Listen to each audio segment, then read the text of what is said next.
देखो, पिछली क्लास में बेटा आपको मैंने ये बताया था कि स्प्लिटिंग स्क्वायर प्लेनर फील्ड में और टेट्राहेड्रल फील्ड में क्या डिफरेंस है, और कैसे पता करेंगे कि स्प्लिटिंग स्क्वायर प्लेनर फील्ड में है या टेट्राहेड्रल फील्ड में है, जब कोऑर्डिनेशन नंबर 4 हो। ठीक है। टेट्राहेड्रल फील्ड में जो मैंने नाम लिखे थे डबलेट और ट्रिपलेट के, उनमें आपको लेटर जी नहीं लिखना। ये जी नहीं लिखना है, गलत लिखा जी। केवल T2 और ई लिखना है। ठीक है। केवल T2 और ई लिखना है, जी नहीं लिखना।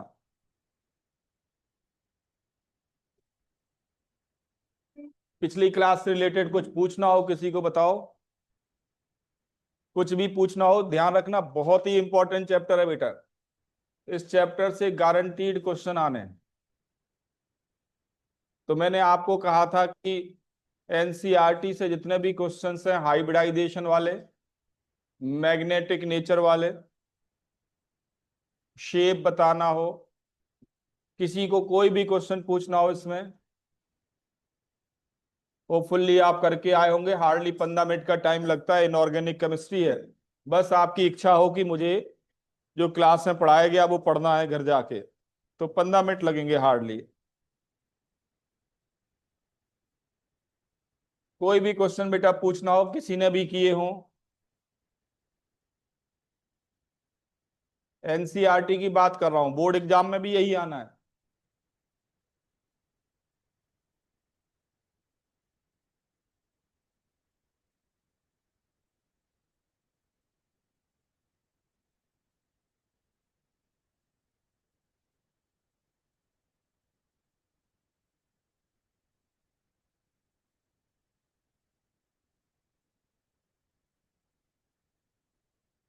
किसको?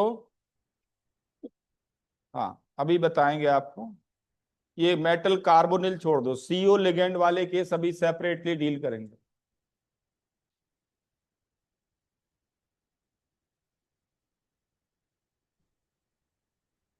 नेक्स्ट लिखो, कुछ एक्सेप्शनल केसेस हैं, जल्दी जल्दी लिखें। लिखो इसमें, bonding in CuNH3 whole 4 2+।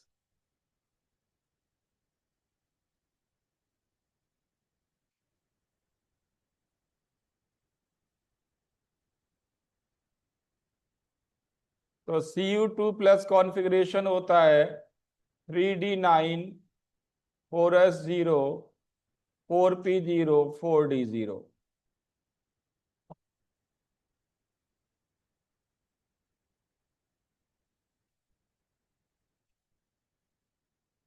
3D9 की अगर आप फिलिंग देखें तो स्फेरिकल फील्ड में ये फिलिंग होगी 3D9 की। ये 4s है, ये 4p है।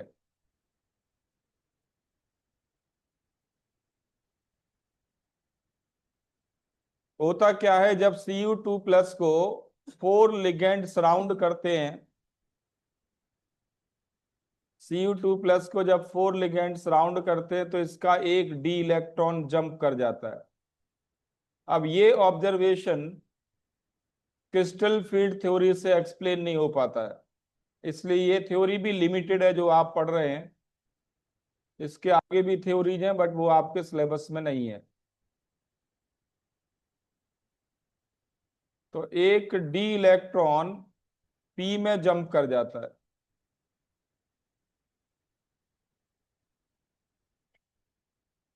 In presence of ligand. और इसके बाद फिर ये कि ये डी और ये दो पी, एस और पी मिलके हाइब्रिडाइजेशन होती है, इसे कहते हैं DsP2 हाइब्रिडाइजेशन। DsP2 hybridisation.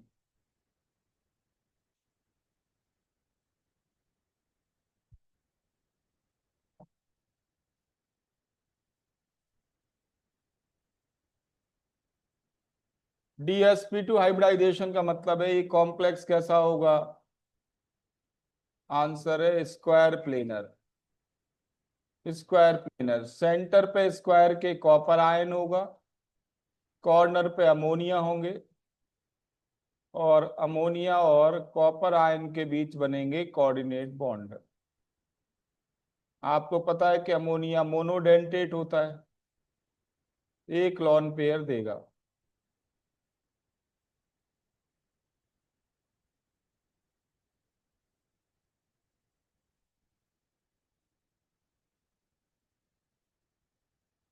एक तो ये एक्सेप्शनल पॉइंट है जो आपको ध्यान देना है, जिसमें एक इलेक्ट्रॉन ये जंप कर जाता है पी में, जो CFT के अकॉर्डिंग एक्सप्लेन नहीं हो सकता।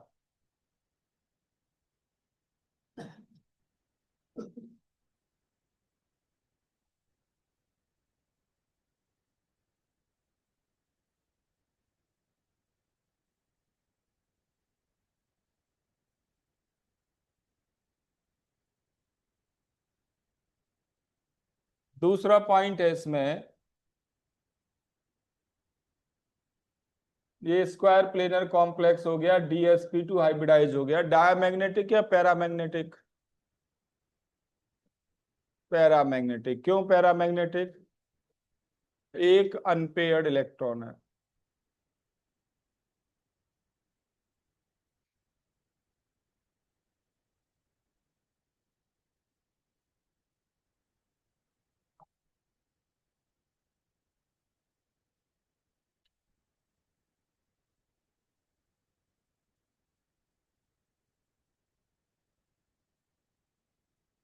ठीक है।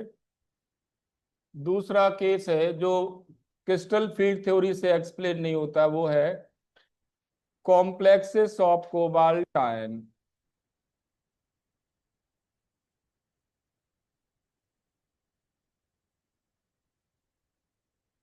कोबाल्ट आयन के मोस्ट कॉम्प्लेक्स कैसे होते हैं? आंसर है डायामैग्नेटिक। चाहे लिगेंड वीक फील्ड हो चाहे स्ट्रांग फील्ड हो, इसमें पेयरिंग हो ही जाती है, डायामैग्नेटिक कॉम्प्लेक्सेस बनते हैं इसके। जैसे कोबाल्ट ऑक्सलेट होल थ्राइस, और ये होगा 3-। ये डायामैग्नेटिक कॉम्प्लेक्स होगा, D2sp3 हाइब्रिडाइजेशन होगी, इनर ऑर्बिटल कॉम्प्लेक्स होगा,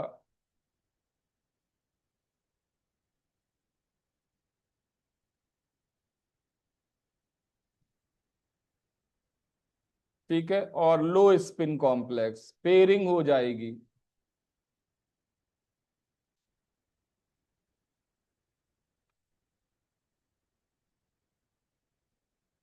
तो कोबाल्ट के मोस्ट कॉम्प्लेक्स कैसे होते हैं? डायमैग्नेटिक। पैरामैग्नेटिक कौन से कॉम्प्लेक्स होते हैं वो लिख लें। तो पैरामैग्नेटिक होते हैं कोबाल्ट के विद हैलोजेंस। हैलोजेंस के साथ अगर है तो ये पैरामैग्नेटिक होता है, या हैलोजन और वाटर कॉम्बिनेशन में हो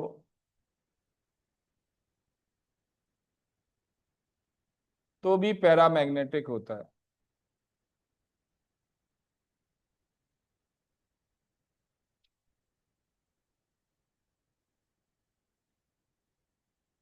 अदरवाइज मोस्ट कॉम्प्लेक्स कोबाल्ट के कैसे होते हैं? डायमैग्नेटिक। तो ये ऑब्जर्वेशन भी CFT से एक्सप्लेन नहीं हो पाया।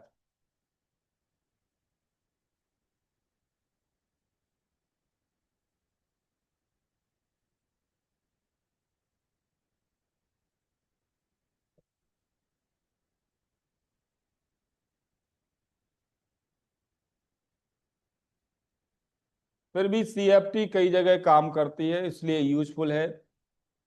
जहां फील्ड है फिर अगली थ्योरी पढ़ते हैं तो उसके बाद ये सब क्लियर होता है। तो ये सभी जगह काम करती है, केवल मेटल कार्बोनिल में काम नहीं करती। तो नोट करें next heading, bonding in metal carbonyls. Bonding in metal carbonyls.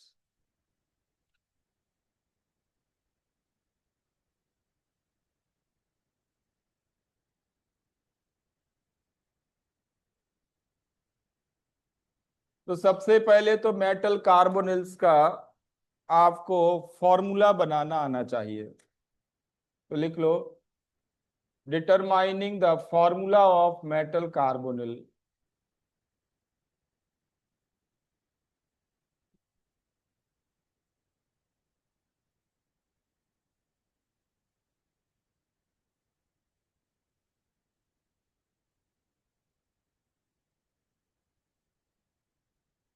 Metal carbonyl का फॉर्मूला कैसे फाइंड करेंगे?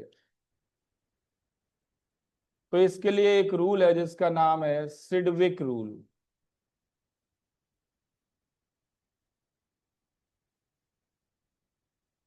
सिडविक रूल ये कहता है इफेक्टिव एटॉमिक नंबर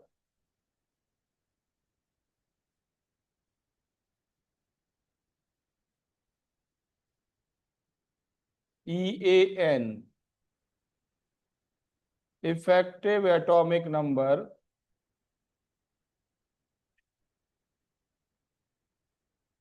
ये इक्वल टू आएगा 36 if metal belongs to 3D series। ये इक्वल टू आएगा 54 if metal belongs to 4D series।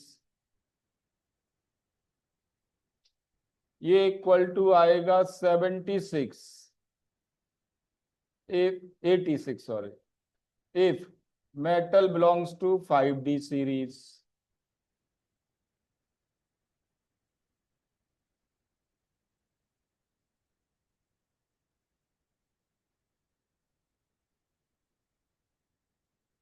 तो इफेक्टिव एटॉमिक नंबर इतना आना चाहिए।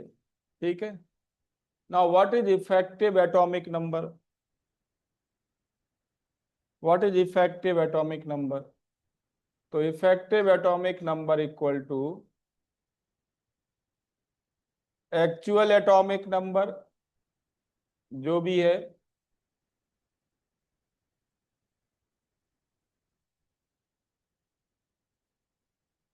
Plus oxidation number of metal. अगर पॉजिटिव है तो इसमें माइनस करेंगे, माइनस है तो प्लस करेंगे। एटॉमिक नंबर अभी बताते हैं आपको, प्लस माइनस लिख लो। Plus minus oxidation number of metal plus electron gained from ligands, ये कहलाता है इफेक्टिव एटॉमिक नंबर। ठीक है, इफेक्टिव एटॉमिक नंबर। अब इसका यूज कैसे करना है ये देखें आप, ध्यान दो। जैसे कोई आपसे कहे कि बताओ निकिल के कार्बोनाइल कॉम्प्लेक्स का फॉर्मूला क्या है, या ये कहें कि निकिल के कार्बोनाइल कॉम्प्लेक्स का फॉर्मूला ये है, फाइंड एक्स। एक्स बताओ क्या होगा?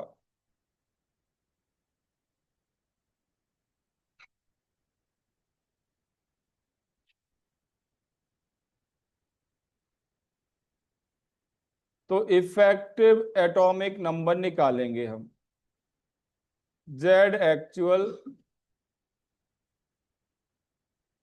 Plus minus oxidation number of nickel plus electron gained from ligand.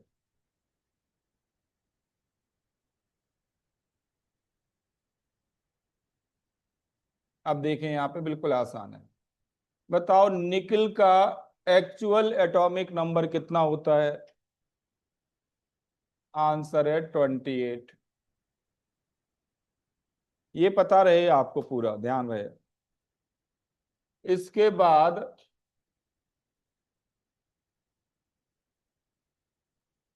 निकल की ऑक्सीडेशन नंबर क्या होगी इस कॉम्प्लेक्स में? आंसर है 0, क्योंकि सीओ तो न्यूट्रल होता है। तो निकल की oxidation number 0। Plus electron gained from ligand. तो सीओ मोनोडेंटेट लिगेंड है। मोनोडेंटेट लिगेंड 2 इलेक्ट्रॉन देता है। ऐसे ऐसे एक्स आपके पास मोनोडेंटेट लिगेंड है, तो कितने इलेक्ट्रॉन मिले आपको? 2x।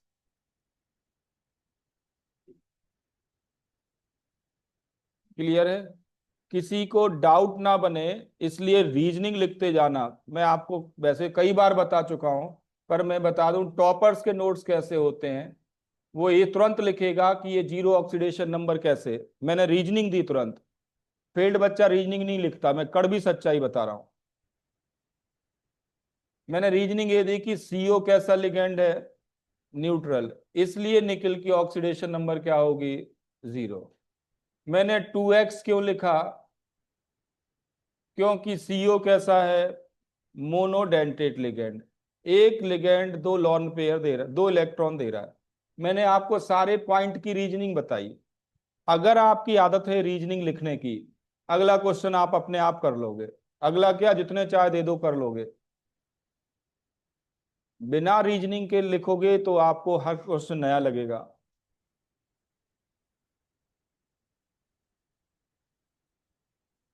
अब ये इफेक्टिव एटॉमिक नंबर कितना होना चाहिए?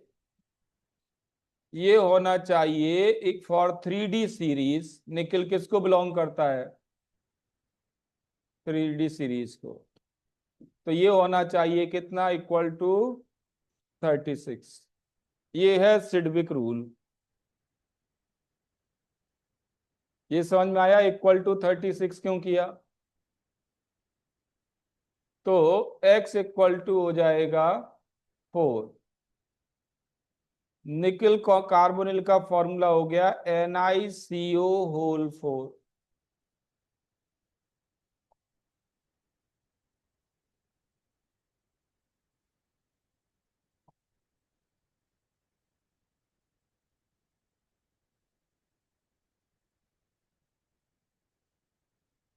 क्लियर है? NiCO4। दूसरा क्वेश्चन लिखो। ये इंटीजर टाइप प्रॉब्लम या ऑब्जेक्टिव में ऑप्शंस में आ सकते हैं। अगर मैं कहूं कि आयरन के कॉम्प्लेक्स का फॉर्मूला ये है,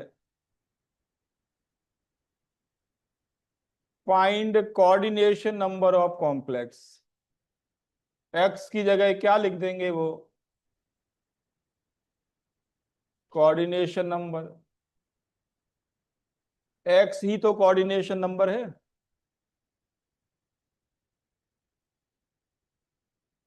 अब पिछला एग्जाम्पल समझ में आया होगा विद रीजनिंग के साथ, तो ये हार्डली 10 सेकंड लगेंगे करने में।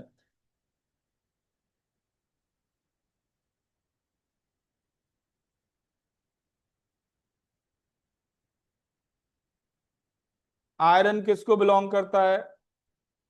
तो 36 equal to 26 plus 0 plus 2x। Iron का एक्चुअल एटॉमिक नंबर कितना? तो ये काम करने में आपको हार्डली 10 सेकंड लगेंगे। कॉम्प्लेक्स का फॉर्मूला हो गया FeCO5। कोऑर्डिनेशन नंबर हो गई 5।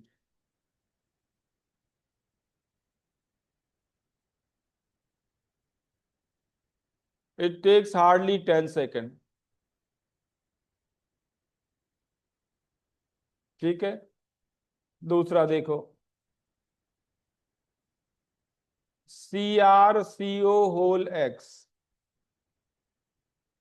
बताओ x क्या होगा?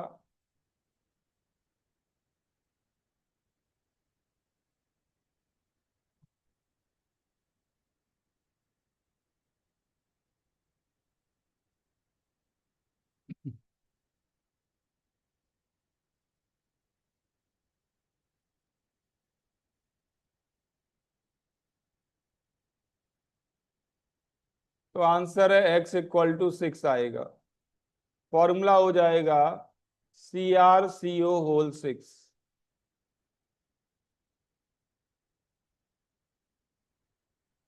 जिन्होंने नहीं निकाल पाया वो एक बार और बोर्ड देख के लिख लें।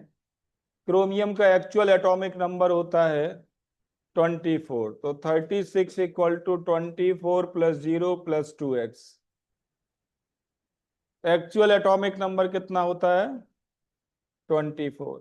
और क्रोमियम कौन सी सीरीज को बिलोंग करता है, तो ये आएगा 36 के बराबर। ज्यादातर क्वेश्चन 3D सीरीज के ही आपको दिए जाएंगे।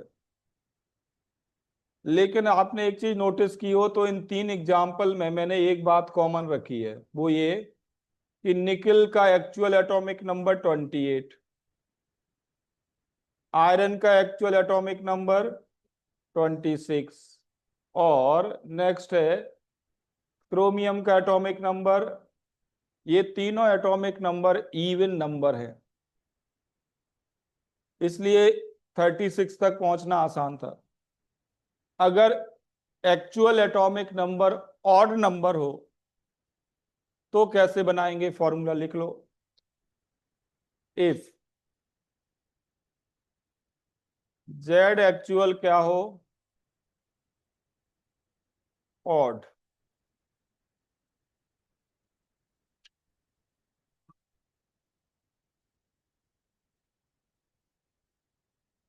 जैसे Mn है,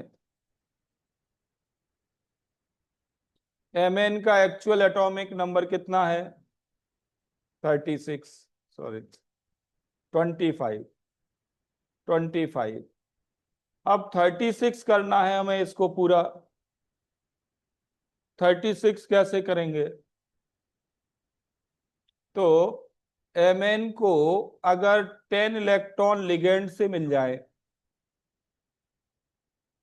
तो कितने हो गए टोटल 35। 25 ये और 10 और मिल गए, कितने हो गए 35। 36 करना है।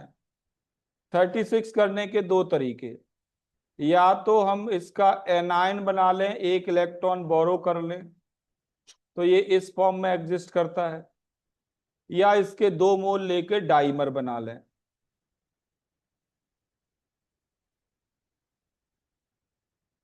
इस फॉर्म में भी एग्जिस्ट करता है।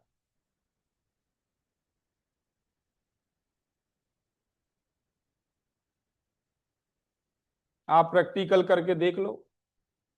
इस कॉम्प्लेक्स में मैं कहूं Mn का इफेक्टिव एटॉमिक नंबर निकालो।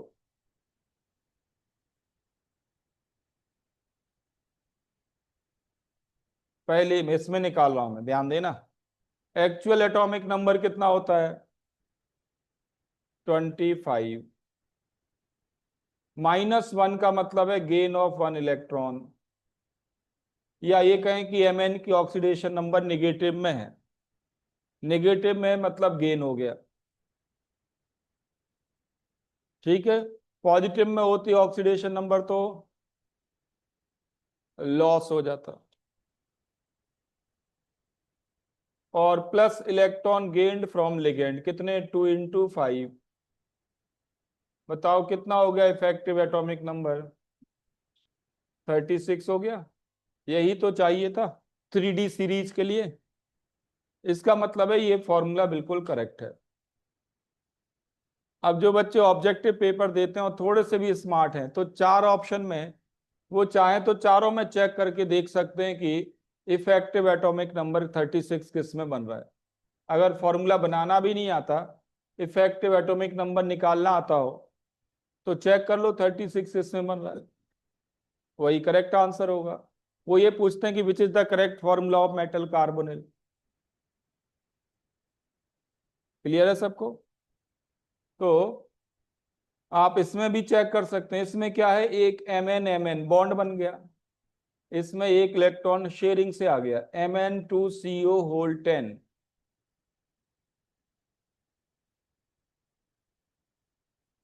एनसीईआरटी में इनके स्ट्रक्चर्स बने हुए हैं, अगर आप बुक लाए हैं बहुत अच्छी बात है, नहीं लाए हैं तो भगवान आपको बुद्धि दे, इतना ही मैं कह सकता हूं, प्रार्थना कर सकता हूं। ये फिगर नंबर 13 देखें, फिगर नंबर 13।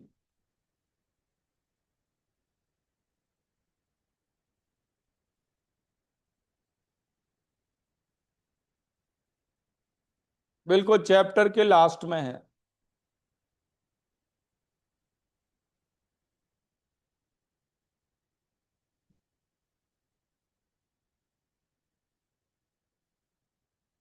टॉप पे बने हुए हैं, ये सारे फिगर बने हुए हैं। Mn2CO, को अगर आप ध्यान से देखें तो एक Mn बॉन्ड है। बाकी इस पे टोटल 5 लिगेंड कनेक्टेड है, 5 लिगेंड, और 5 लिगेंड इस पे भी।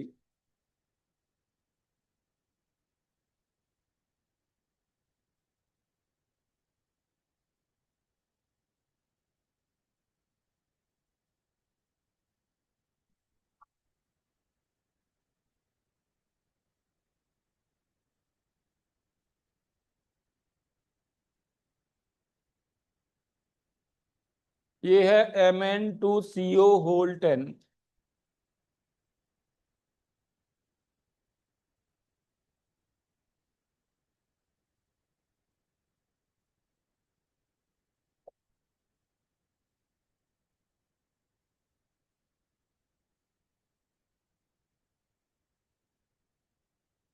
बाकी सारे स्ट्रक्चर भी बना ले जो अभी अभी हमने फॉर्मूला लिखे थे।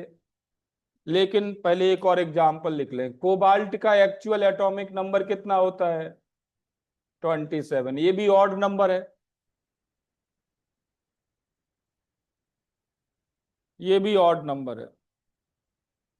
तो ये भी दो तरह से एग्जिस्ट करेगा।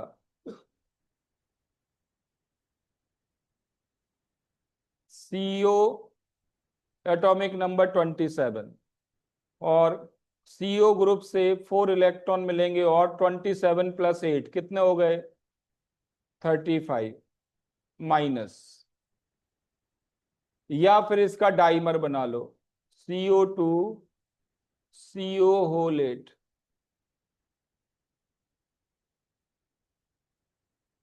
इन दोनों में आप इफेक्टिव एटॉमिक नंबर निकाल के चेक कर लो, it will be equal to 36।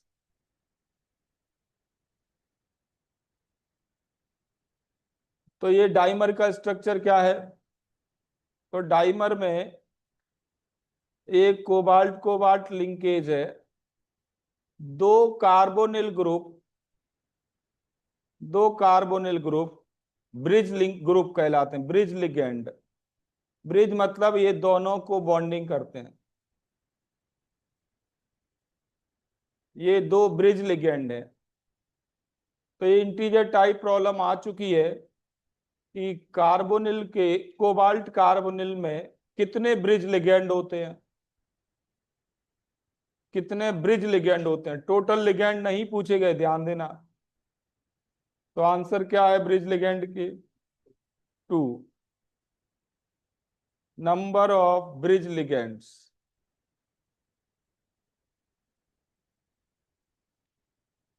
Answer है 2।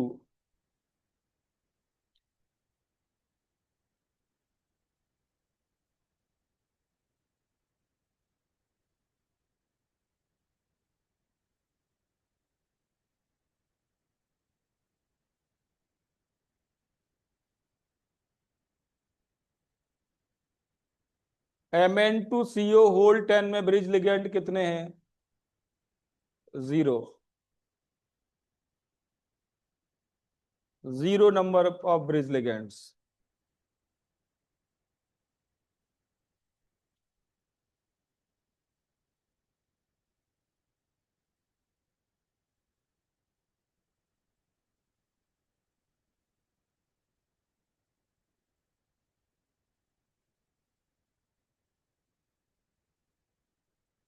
ठीक है, बाकी कॉन्फ़िगरेशंस भी बना लो जल्दी जल्दी।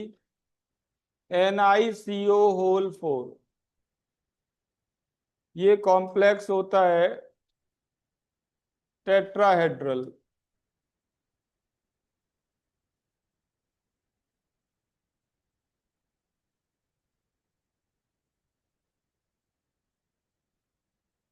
FeCO होल 5, ये कॉम्प्लेक्स होता है ट्राइएंगुलर बाइपिरामिडल।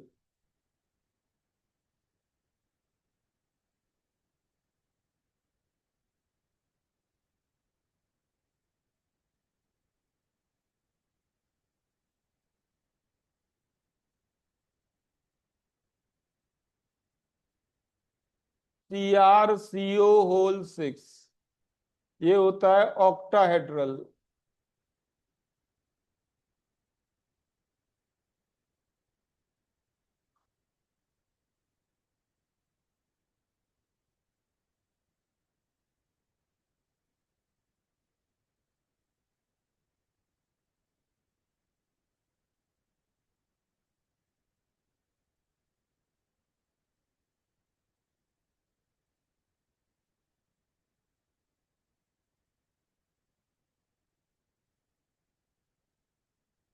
तो ये है टेट्राहेड्रल, ट्राइएंगुलर बाइपिरामिडल, ऑक्टाहेड्रल।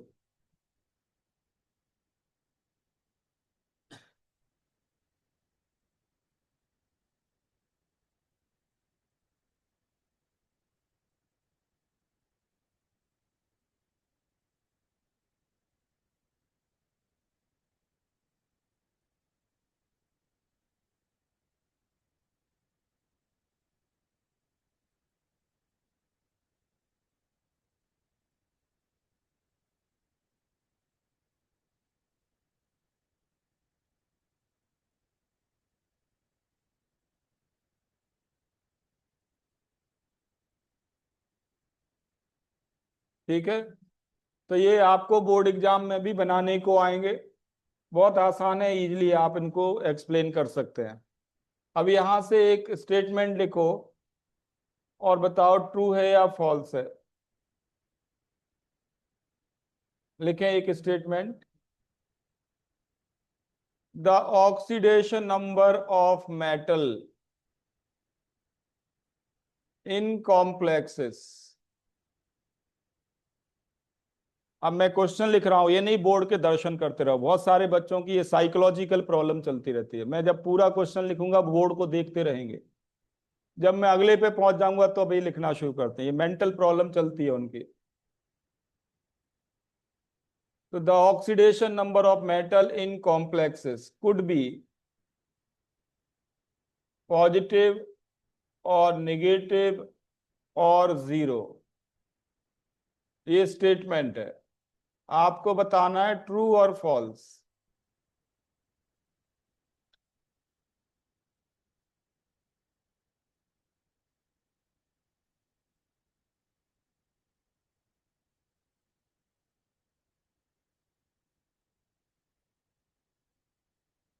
तो आंसर है ये ट्रू है।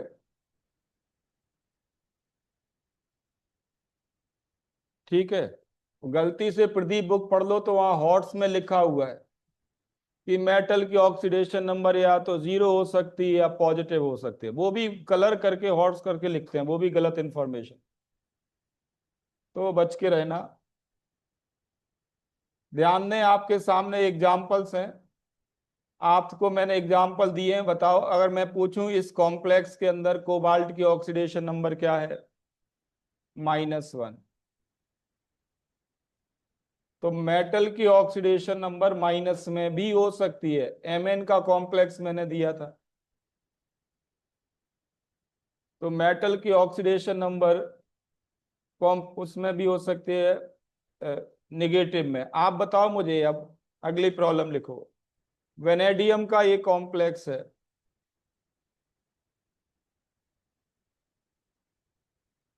बताओ values of X and N.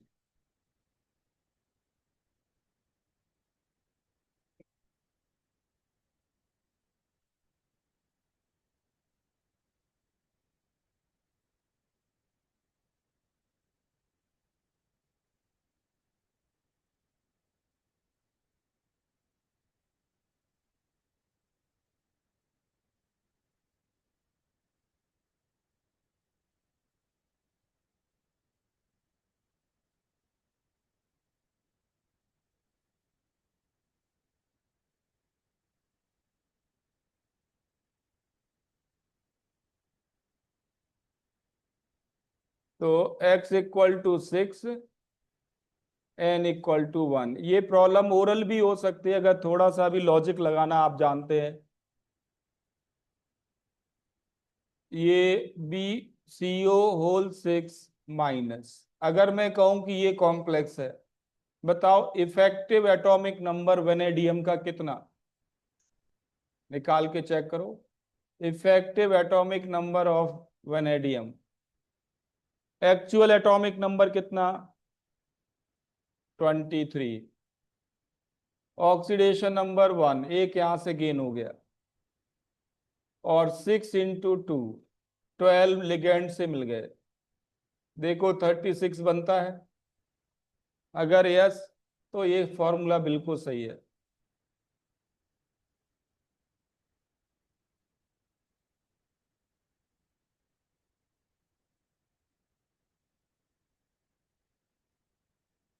आ गया समझ में सभी को? ओरल आप ऐसे सोच सकते हो कि इसका एटॉमिक नंबर 23 है, और करना किसके बराबर है हमें, 36 के। तो अगर आप 7 लिगेंड ले लोगे तो 14 और मिल गए, कितने हो गए, 37। ये तो 36 को क्रॉस कर गए, मतलब लिगेंड कितने लेने हैं आपको, 6 लेने, तो टोटल 35 हो जाएगा। और फिर 36 करने के लिए क्या करेंगे, एक बोरो कर लेंगे, निगेटिव साइन दिखा देंगे, 36 हो जाएगा। समझ में आया कि नहीं? तो किसी भी मेटल कार्बोनिल का फॉर्मूला आपसे पूछा जाएगा। दूसरा पॉइंट जो कॉम्प्लेक्स इसमें आएगा उसका नाम है synergic effect.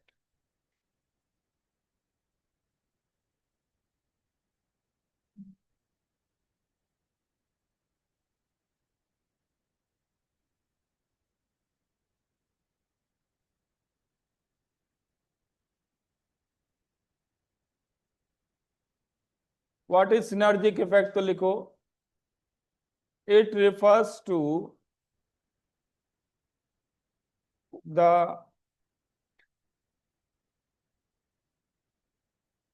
strengthening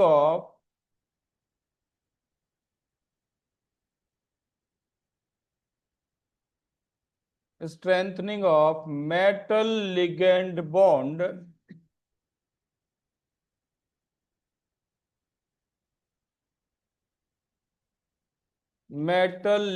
bond due to back bonding, in which electrons are donated by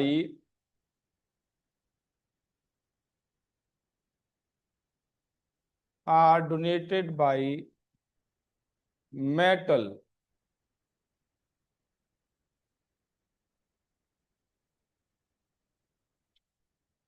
अब यहां ध्यान देना, अब तक हम कॉम्प्लेक्स में ये पढ़ते आ रहे हैं कि इलेक्ट्रॉन लिगेंड दे रहा है, और किसको दे रहा है, मेटल को दे रहा है। लेकिन अगर उल्टा हो जाए, मेटल इलेक्ट्रॉन दे लिगेंड को, तो इसे बॉन्डिंग नहीं कहेंगे, क्या कहेंगे, बैक बॉन्डिंग। उल्टा होने लगे कि मेटल इलेक्ट्रॉन दे और लिगेंड ले, तो इसे बॉन्डिंग नहीं कहते, क्या कहते हैं, बैक बॉन्डिंग कहते हैं। ठीक है, इलेक्ट्रॉन कौन दे रहा है, मेटल। और इस बैक बॉन्डिंग से एंड रिजल्ट क्या है, एंड रिजल्ट है strengthening of metal ligand bond. Strengthening मतलब एनर्जी बढ़ जाती है उसकी, बॉन्ड और स्ट्रांग हो जाता है। इसी फिनोमिना का नाम क्या है, सिनर्जिक इफेक्ट। सिनर्जिक वर्ड को अगर आप ब्रेक करें तो सिन मतलब होता है टुगेदर, और एनर्जी आप जानते ही हैं। तो दोनों फैक्टर मिलके अगर बॉन्ड को और स्ट्रांग कर देते हैं तो फिनोमिना का नाम क्या पड़ गया? Synergic effect.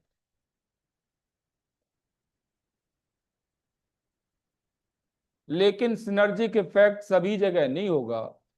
सिनर्जिक इफेक्ट केवल वहां होगा जहां मेटल डोनर बन जाए और लिगेंड कैसा हो जाए? एक्सेप्टर। मतलब लिगेंड के पास एम्प्टी ऑर्बिटल्स होने चाहिए। ठीक है, तो फर्दर लिख लो। The complexes the complexes having ligand with empty orbitals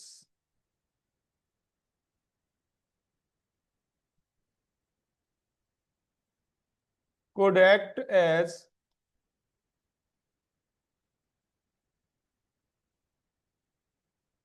pi electron acceptor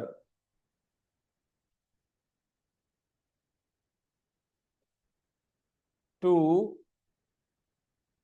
undergo back bonding.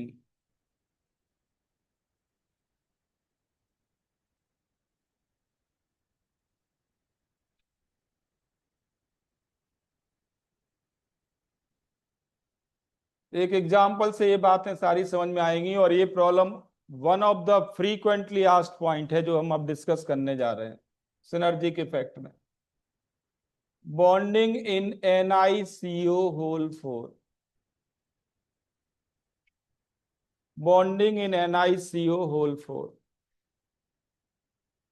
तो निकल का कॉन्फ़िगरेशन क्या होता है? 3D8 4s2।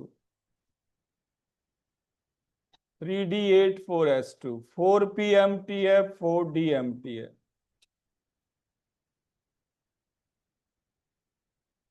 ठीक है, लेकिन ध्यान दें, अब निकल की ऑक्सीडेशन नंबर क्या है इसमें? 0, तो यही रहेगा। जब निकल को 4 लिगेंड सराउंड करेंगे, जब निकल को 4 लिगेंड सराउंड करेंगे, वो भी कार्बोनिल CO, तो ये s इलेक्ट्रॉन डी में आ जाते हैं। सारे s इलेक्ट्रॉन डी में आ जाते हैं। ये होता है in presence of strong field ligand.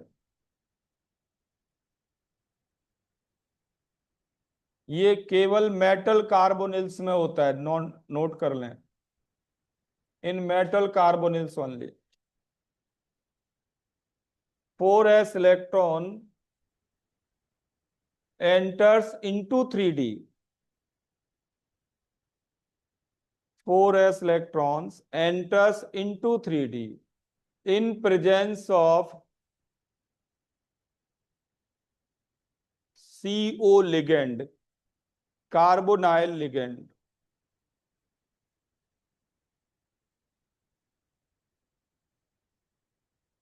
ठीक, अब देखो जरा हाइब्रिडाइजेशन कैसे करें। 3D तो एम्प्टी बचा नहीं,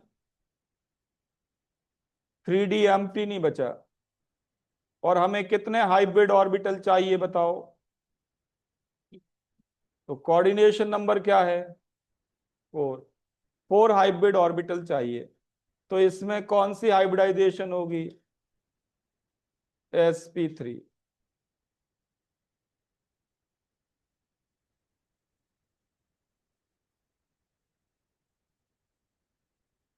sp3 हाइब्रिडाइजेशन होगी तो निकिल कौन सा, किस शेप का हो गया? टेट्राहेड्रल।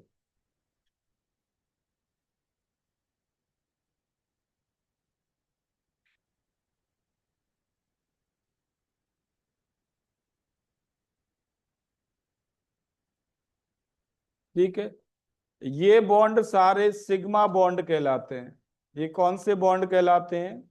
मेटल और लिगेंड के बीच जो बॉन्ड बन रहे हैं, सिग्मा बॉन्ड। लेकिन इस सिग्मा बॉन्ड बनाने में इलेक्ट्रॉन दे कौन रहा? CO। तो सीओ को हम नाम देते हैं सिग्मा डोनर लिगेंड। सारे लिगेंड अब तक आपने जो पढ़े हैं वो सब सिग्मा डोनर है।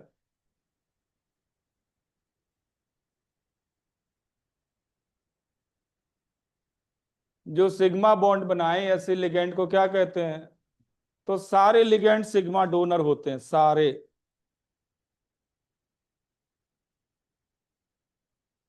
बताओ इस कॉम्प्लेक्स का नेचर क्या है, डायमैग्नेटिक या पैरामैग्नेटिक?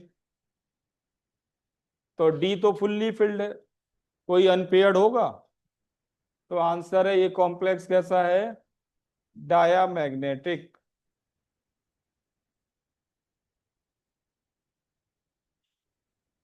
तो ये अभी परीक्षा जो आप पूछ रही थी बेटा, problem 6th problem in text, उसका आंसर ये है कि NiCO होल 4 डायामैग्नेटिक कैसे।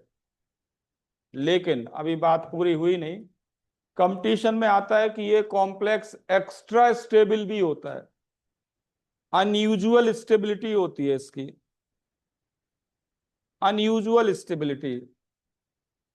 ऐसा क्यों है, एक्स्ट्रा स्टेबिलिटी का कॉज क्या है? तो अगर ऑब्जेक्टिव प्रॉब्लम कहें तो उसमें सीधा यही लिखा होगा, ड्यू टू सिनर्जिक इफेक्ट। अगर ऑप्शन की बात करें तो metal carbonyls are extra stable, why? Due to synergic effect. और ये भी हो सकता है ड्यू टू बैक बॉन्डिंग, या तो सिनर्जिक इफेक्ट लिखा होगा या बैक बॉन्डिंग लिखा होगा।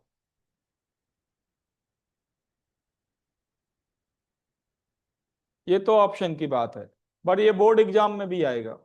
वो कहेंगे explain the extra stability of metal carbonyl ligand. ये बोर्ड में भी लिखने को आएगा, तो कैसे एक्सप्लेन करेंगे? यहां तक तो आपको नॉर्मल कॉम्प्लेक्स की बात है। Now I am explaining the extra stability of this complex. ठीक, तो देखें अब ध्यान से। सिनर्जिक इफेक्ट अब मैं एक्सप्लेन कर रहा हूं। अभी अभी आपने देखा कि निकिल को इलेक्ट्रॉन मिले सीओ लिगेंड से, ये सिग्मा बॉन्ड है, ये तो हो गई बॉन्डिंग। अब इसके बाद होता क्या है, ध्यान दो। निकिल के पास एक नहीं 5 लॉन पेयर हैं, डी ऑर्बिटल में पांचों पेयर हैं, तो क्या कहेंगे इनको, लॉन पेयर। निकिल के पास 5 लॉन पेयर हैं, तो मैं एक डी ऑर्बिटल दिखा रहा हूं लॉन पेयर वाला। डी ऑर्बिटल कैसे शेप के होते हैं, डबल डम्बेल होते हैं, डबल डम्बेल। तो ये मैं 2 इलेक्ट्रॉन दिखा रहा हूं, ये 2 इलेक्ट्रॉन इन इस एरिया में डिस्ट्रीब्यूटेड है, एक ही पेयर दिखाना है।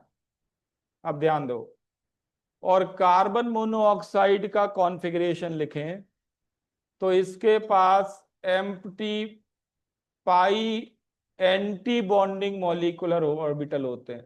कार्बन मोनोऑक्साइड ये पूरा मॉलिक्यूल है, तो इसका पाई स्टार एम्प्टी होता है।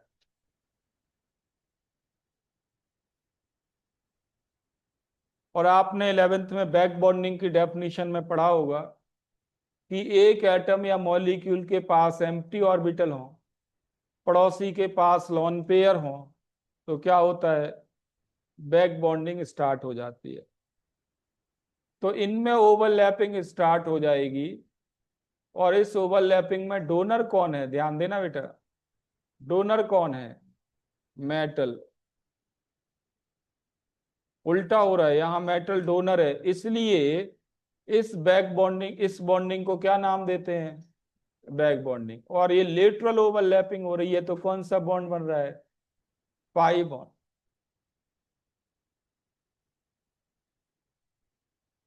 तो निकिल को कहेंगे पाई डोनर, और सीओ को कहेंगे पाई एक्सेप्टर। तो सीओ का नाम क्या पड़ गया इस सिनर्जिक इफेक्ट की वजह से, पाई एक्सेप्टर लिगेंड।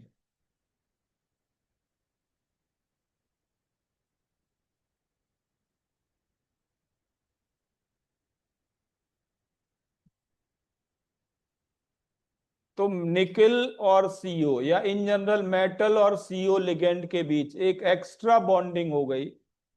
एक्स्ट्रा बॉन्डिंग की वजह से इसकी बॉन्ड एनर्जी बढ़ जाती है, और बॉन्ड एनर्जी बढ़ने का मतलब है ये कॉम्प्लेक्स एक्स्ट्रा स्टेबल हो गया। ठीक है, तो आपसे पूछा जाए एक्सप्लेन वाई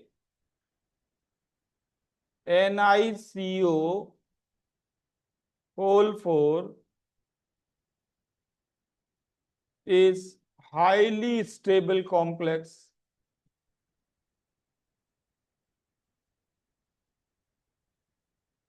हाईली स्टेबल मतलब बाकी दूसरे कॉम्प्लेक्स के रिस्पेक्ट में है। Why it is highly stable, why it is extra stable. Reasoning लिख लोगे अपने आप।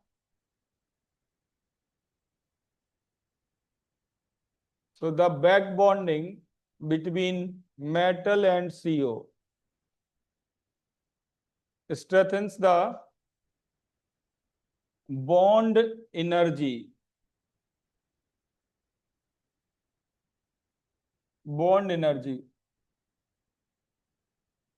and makes it extra stable.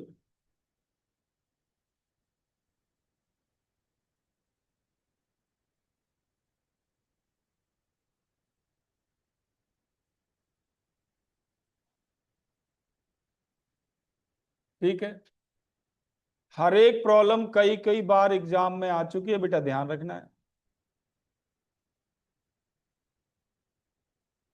Further देखें, ध्यान दो। अब इसका कंसीक्वेंस क्या होता है आगे देखें। एक और प्रॉब्लम इससे कनेक्टेड आती है। इसका कंसीक्वेंस ऐसे देखना है, ध्यान देना। ये निकल लॉन पेयर देगा कार्बन मोनोऑक्साइड को। कार्बन मोनोऑक्साइड के बारे में सोचना है, ध्यान देना बेटा इधर। निकिल जब अपने लॉन पेयर देता है पाई बॉन्ड बनाने के लिए, यहां ऊपर दिख रहा है, तो ये ट्रिपल बॉन्ड टूटता है। ट्रिपल बॉन्ड किस में कन्वर्ट हो जाता है? डबल बॉन्ड में। तो निकिल और कार्बोनिल के बीच तो बॉन्ड स्ट्रांग हो गया, लेकिन किस किस के बीच बॉन्ड वीक हो गया बताओ? किस किस के बीच बॉन्ड वीक हो गया? सी और ओ के बीच बॉन्ड वीक हो गया।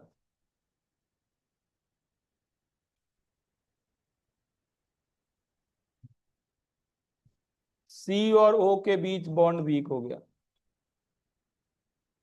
ट्रिपल बॉन्ड किस में कन्वर्ट हो गया? Double bond.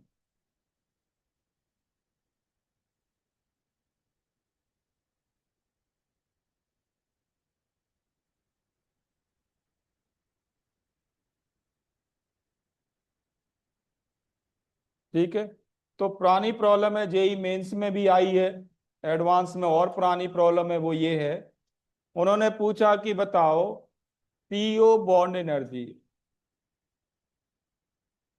अनमोल पी लो बेटा, एक बार अच्छे से पी लो,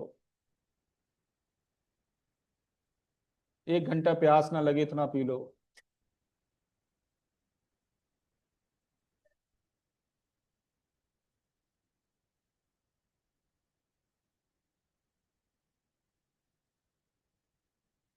क्या करें? नहीं, पॉजिटिव चार्ज न्यूट्रल हो गया ना। नहीं, सी पे निगेटिव रहे, सी पे 1 मिनट। ये तो कार्बन मोनोऑक्साइड मॉलिक्यूल है, ये ये बॉन्डिंग अलग है, ये ओवरऑल न्यूट्रल पार्टिकल है। तो एक पे नेगेटिव, दूसरे पे पॉजिटिव।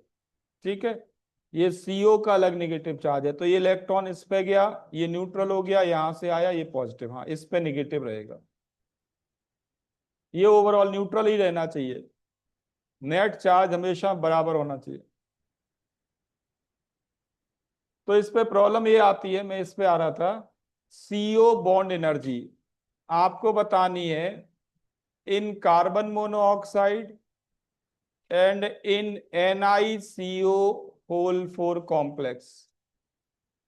बताओ किस में ज्यादा होगी, फ्री सीओ मॉलिक्यूल में या फिर सीओ एज लिगेंड?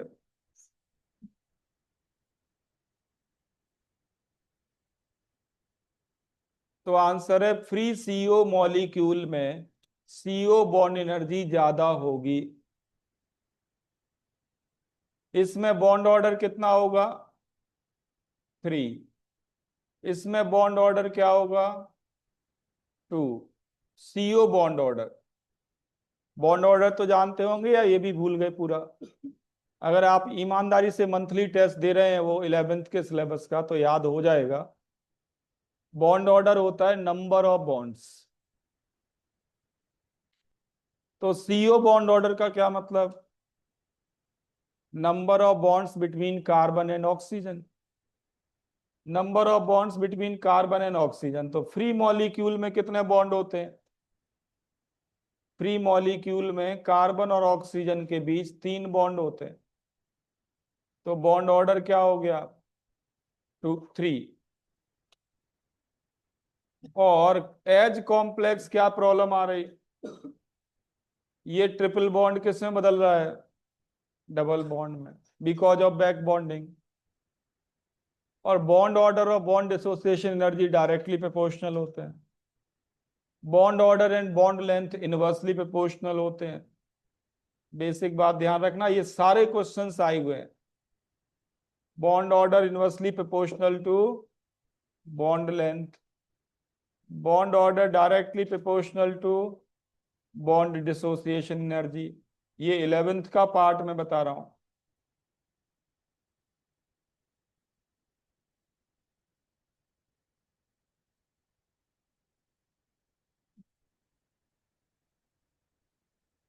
लेकिन जो जेई एडवांस में रिसेंट प्रॉब्लम आई वो ये है। जेई एडवांस की बिल्कुल रिसेंट प्रॉब्लम में लिख रहा हूं।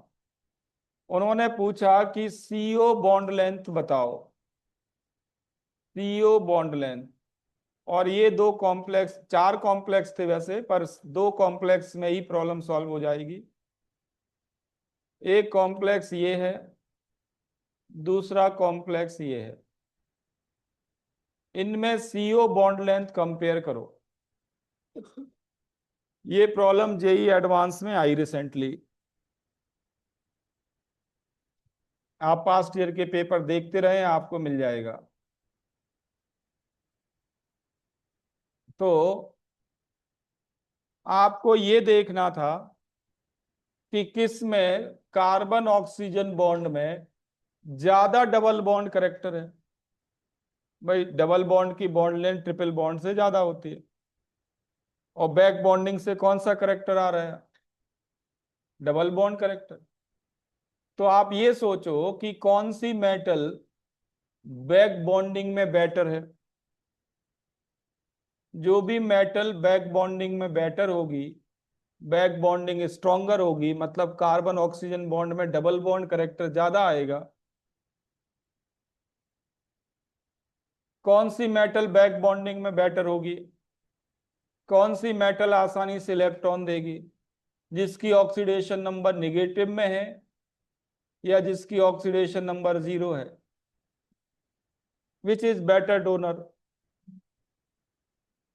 आंसर है metal with negative oxidation number. तो सीओ बॉन्ड लेंथ ए में ज्यादा आएगी एच कंपेयर टू बी। ये आंसर है। Because Mn- is better donor as compared to Cr।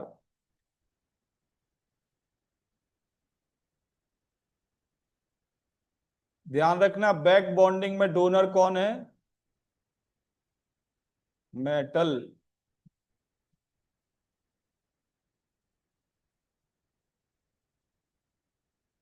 Clear है? इन जनरल, अब मैं सिंप्लीफाई कर दूं, वो पूरा ऑप्शन 4 कॉम्प्लेक्स दिए थे और अरेंज करना था। तो सीधा ऑब्जर्वेशन ये है कि मेटल की जितनी ज्यादा नेगेटिव ऑक्सीडेशन नंबर, उतना ही बेटर बैक बॉन्डिंग में। जितनी 0 और पॉजिटिव ऑक्सीडेशन नंबर, उतना ही पुअर बैक बॉन्डिंग में पार्टिसिपेट करने वाला। तो electron donor capacity of metals. तो सबसे बढ़िया डोनर कौन है?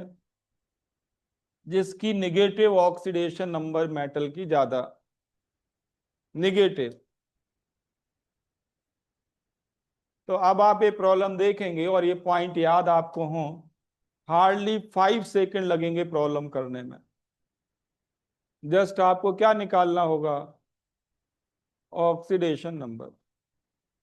तो मेटल कार्बोनिल्स एक्स्ट्रा स्टेबल होते हैं बिकॉज ऑफ सिनर्जिक इफेक्ट। एक ये बात। दूसरा, मेटल कार्बोनिल्स एक्स्ट्रा स्टेबल होते हैं क्योंकि इनके effective atomic number inert gas के एटॉमिक नंबर के बराबर होते हैं। ये जो मैंने एटॉमिक नंबर लिखे ना, 36, 54, 86, ये किसके कॉन्फ़िगरेशन के किसके एटॉमिक नंबर हैं? ये इनर्ट गैस के। 3D सीरीज में बिल्कुल लास्ट में जो इनर्ट गैस आएगी उसका एटॉमिक नंबर होगा 36। 4D सीरीज में जो आएगी वो कैसा होगा? 54। तो दो पॉइंट है, why are they extra stable? Due to synergic effect and due to effective atomic number equal to the inert gas।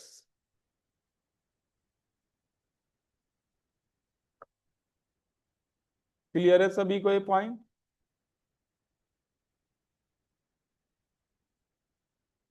तो ये एक्स्ट्रा बॉन्डिंग है, स्पेशल बॉन्डिंग है मेटल कार्बोनिल्स में। अब इनका यूज करके हम आइसोमेरिज्म को समझेंगे। तो ये तो बात हुई क्रिस्टल फील्ड थ्योरी की। अब इसके अलग अलग पॉइंट्स हैं, उनको डील करेंगे। जैसे कॉम्प्लेक्सेस के कलर का क्या रीजन है, कॉम्प्लेक्स की स्टेबिलिटी कैसे चेक करते हैं। बट उन सब में जाने से पहले आप लिखें isomerism in complex compound.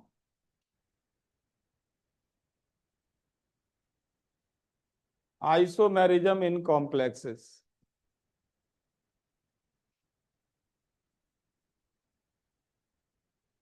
Isomers किनको कहते हैं?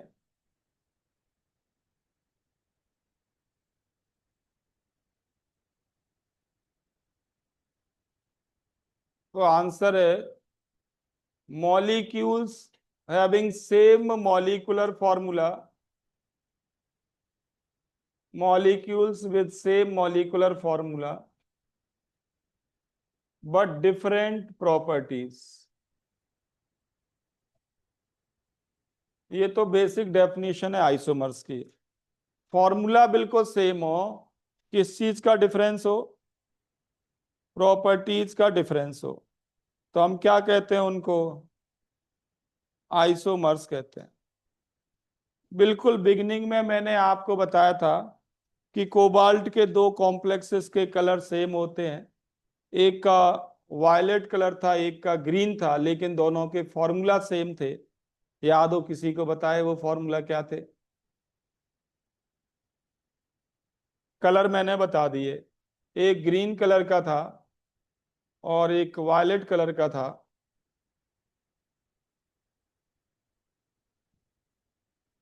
फॉर्मूला बताओ। COCl3 4NH3। इसके दो डिफरेंट कॉम्प्लेक्स बनते हैं, हालांकि फॉर्मूला यही लिखे जाएंगे। CONH3 को चारों को अंदर ले लो, 2 Cl इन 1 Cl आउट। फॉर्मूला बिल्कुल सेम करना है, लेकिन एक कॉम्प्लेक्स ग्रीन कलर का और एक कॉम्प्लेक्स वायलेट कलर का सेम फॉर्मूला है, कलर अलग अलग है, मतलब प्रॉपर्टी अलग अलग है, तो ये क्या कहलाएंगे? आइसोमर्स। अब कौन सी आइसोमेरिज्म है? तो अगर सेकेंडरी लिंकेजेस का डिफरेंस है, केवल सेकेंडरी, प्राइमरी तो सेम है, तो उनको कहते हैं ज्योमेट्रिकल आइसोमर या स्टीरियो आइसोमर्स। तो आप लिखें टाइप, दो तरह की आइसोमेरिज्म। दो तरह की आइसोमेरिज्म,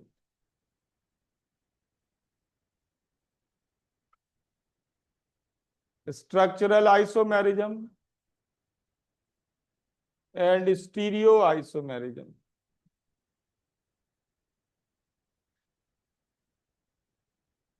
दो तरह की आइसोमेरिज्म होती है, structural and stereo. Stereo isomerism दो तरह की फर्दर, ज्योमेट्रिकल एंड ऑप्टिकल।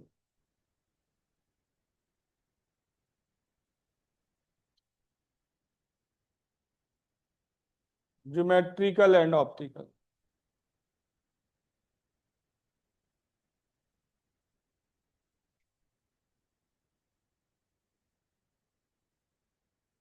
ठीक है, ज्योमेट्रिकल एंड ऑप्टिकल। अब एक एक करके डिस्कस करेंगे, लिखो। सबसे पहले about structural isomerism, write down structural isomerism.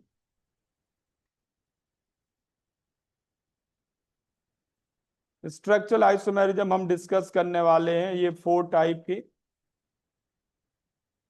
Type के स्ट्रक्चरल आइसोमेरिज्म होती है। लिंकेज आइसोमेरिज्म, कोऑर्डिनेशन, आयनाइजेशन,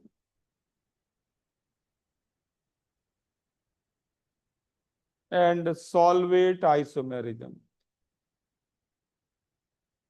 जैसा इनका नाम है वैसे ही डेफिनेशन है।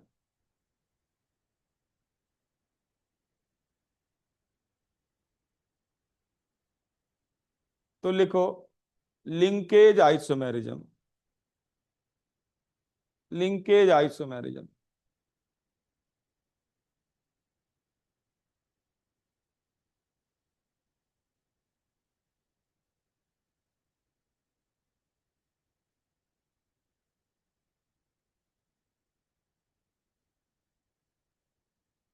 लिख लो, the structural isomers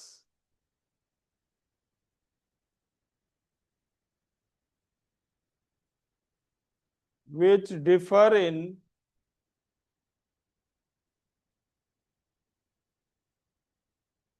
linkages between metal and ligand.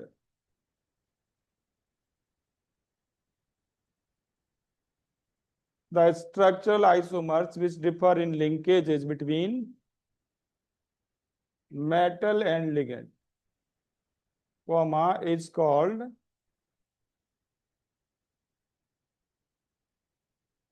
are called linkage isomers.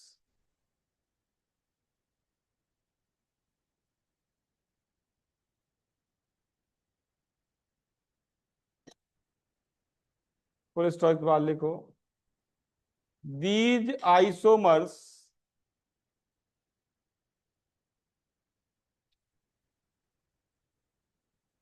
contain at least one ambidentate ligand. One ambidentate ligand. Ambidentate ligand हमने किसे कहा था? जिसमें डोनर साइट दो या दो से ज्यादा हो सकती हैं, लेकिन एक्ट एज मोनोडेंटेट। तो एग्जाम्पल है NO2, CN, HCN,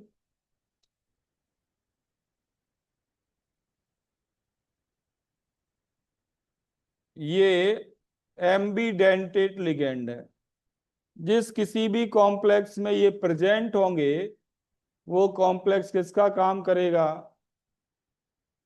ठीक है, जैसे अगर आपसे प्रॉब्लम पूछी जाए कि COH2O whole thrice, NO2 whole thrice and COH2O whole thrice, ONO whole thrice. इस पेयर में कौन सी आइसोमेरिज्म है?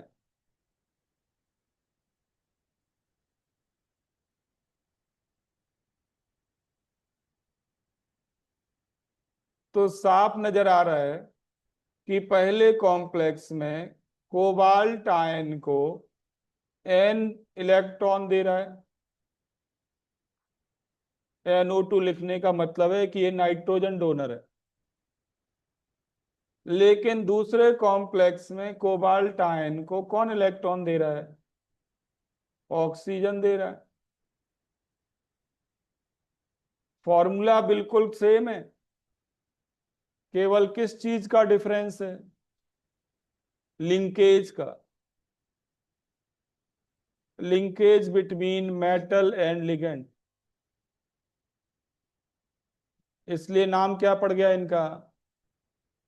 Linkage isomers. तो अगर डेफिनेशन याद रह गई, एग्जाम्पल आप तुरंत पहचान लेंगे। ठीक है। केवल क्या चाहिए इनके अंदर, ध्यान रखना क्या चाहिए आपको? Ambidentate ligand. ठीक है। नेक्स्ट लिखो, coordination isomerism.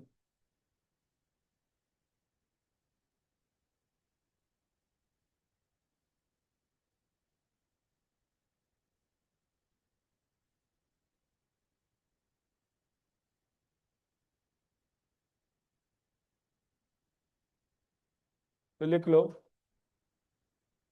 it arises it arises from the interchange of ligand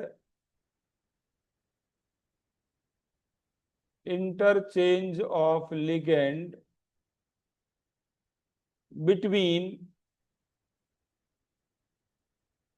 cationic and anionic coordination spheres, cationic and anionic coordination spheres present in a complex।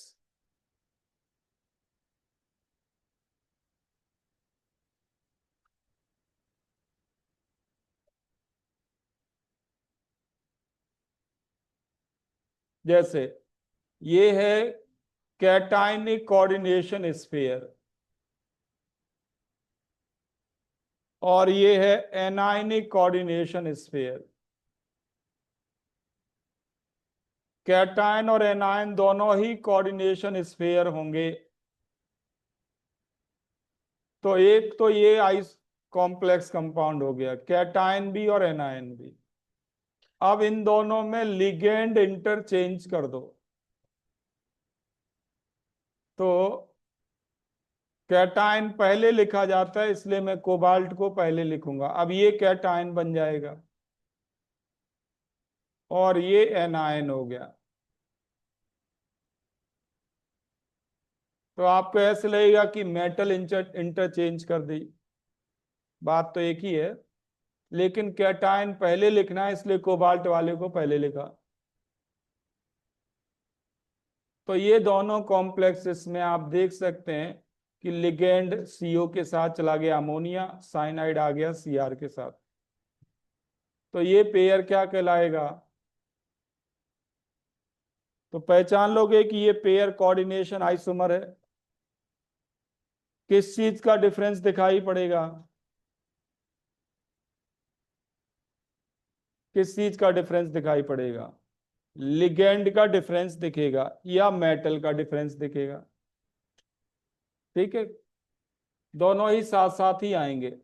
तीसरी आइसोमेरिज्म लिखो जल्दी से, बहुत आसान है, जल्दी जल्दी लिख लो, इसको फ्री करते हैं फिर स्ट्रक्चर पूरी करके। नेक्स्ट लिखो, ionization isomerism. Ionization isomerism.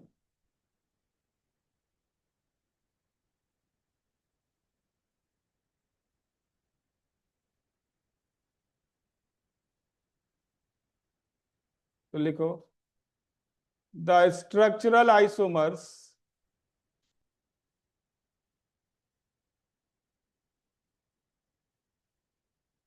which furnish different ions in their aqueous solution,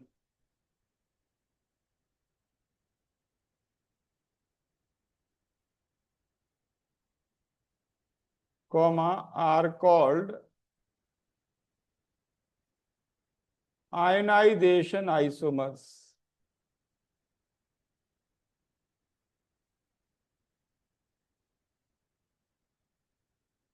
Are called ionization isomers.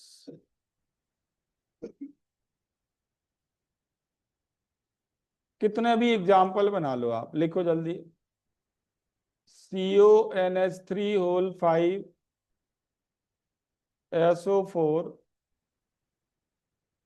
Br, CONH3 whole 5 Br को इन कर लो, SO4 को आउट करो। इन पेयर में कौन सी आइसोमेरिज्म है?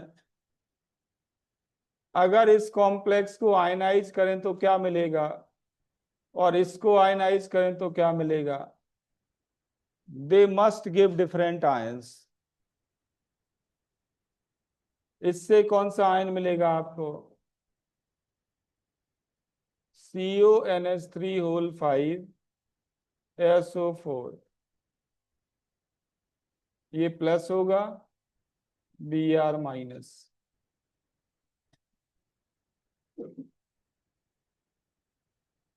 CONH3 होल 5 Br, ये 2 प्लस होगा और सल्फेट आयन। तो ऐसे मॉलिक्यूल जिनके, ऐसे कॉम्प्लेक्स जिनके मॉलिक्यूलर फॉर्मूला तो सेम हो, लेकिन एक्वस सॉल्यूशन में क्या प्रोवाइड करें? डिफरेंट आयंस, उनको क्या कहेंगे? Ionization isomers. ठीक है, और एक और लास्ट वन जल्दी लिख लो, solvate isomerism.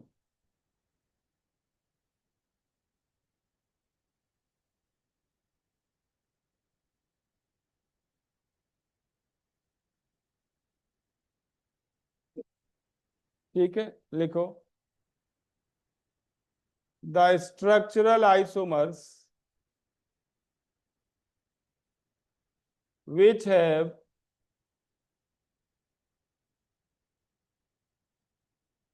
different number of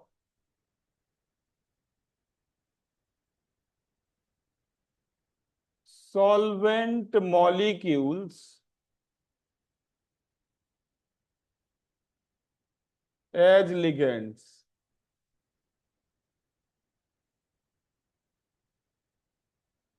comma, are called solvate isomers।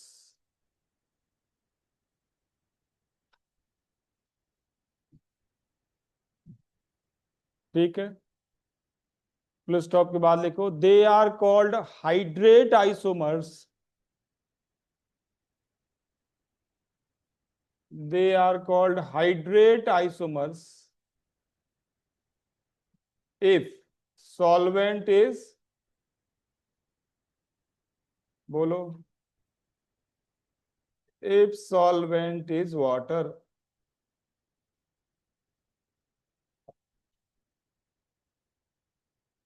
अगर सॉल्वेंट वाटर हो तो क्या कहलाएंगे वो? Hydrate isomers. जैसे ये है CrH2O होल 6 Cl3, इसका कलर देखें, इसका कलर होता है वायलेट कलर, प्रॉपर्टी लिख रहा हूं मैं। लेकिन अगर एक H2O आउट कर दें और एक Cl इन कर लें,